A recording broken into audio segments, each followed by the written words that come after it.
Hey there, welcome to Concept Hunter. Today we're going to talk about Radical Revolver Recoil Rampage, which is a Ludum Dare 34 game. Another Ludum Dare has come and gone, and the theme this time was only 2 buttons, and this game only uses 2 buttons, the left and the right arrow keys, and what you can see already happening is that when I press the left arrow key, it shoots left, and when I press right, it shoots right, and I get a little bit of a bop, which is the main way for you to move, and if you press both of them at the same time, you jump up. That actually wasn't that, but this is jumping straight up, and this is a little useful for your mobility, because when you jump up, you can actually shoot while you're in the air, so that's kind of useful. I'm super dead. So that's kind of useful for your mobility, but not entirely.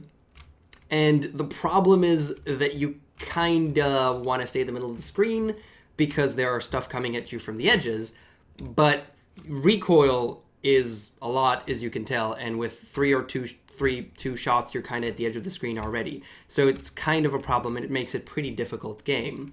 Now, note that most things, actually all things, I don't think there's a single thing that dies to 1 hit. All of the things die to 2 or more hits, so you're going to have to actually make it to the edges of the screen, and that makes this game pretty damn difficult and very arcadey in feel. Everything kind of looks arcadey, and it's a really nice arcade game. And yeah, spikes are usually the thing that kills you, so I'm really trying to avoid them, which is not very easy to do. But a really cool thing that happened to me with this game is the realization that I could actually bop on their heads and kill... Wow, that was on top of him. What are you talking about? But you can actually bop on their heads like so, like in a Mario fashion, you know? And I didn't know this, and I discovered this only because there were versions of enemies that have spikes on their heads. So that means that if they have spikes on their heads, what's the difference if they take the same amount of hits to kill? The difference is that you can't jump on their heads. I didn't know you can jump on their heads in the first place, so I tried it after seeing those, and I can. Clearly that's not the way you want to teach your players something, but it was kind of funny. It was like, oh, really? I could jump on their heads because there's a spike on that one? It was really funny. It was a nice little realization for me. So yeah, it's a totally random game, and you know, whatever can happen, and you try your best, but sometimes it just gets really, really crazy. But it is skill-based, and you probably can do a lot better. That's a bomb. And the better you do, you actually discover... Oh crap, that was not smart. The better you do, there's more stuff coming at you.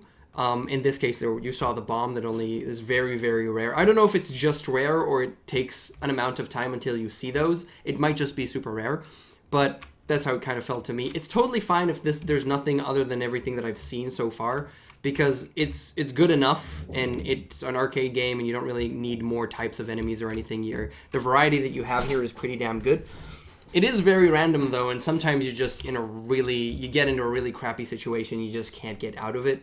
And preferably the controls to press both of them in order to jump straight up, not very comfortable, and I'm assuming it's going to be very useful if I manage to really skillfully get that, but I don't get it very well. It's kind of really hard to jump up, so I rarely ever use it, and I just try to play. So usually with these type of games, I set a very arbitrary limit to myself and try and just get there, and then I'm done with the game, because it's a skill-based game. You can play it forever, so I tell myself, I'm just going to get this score, and then I'm done with it.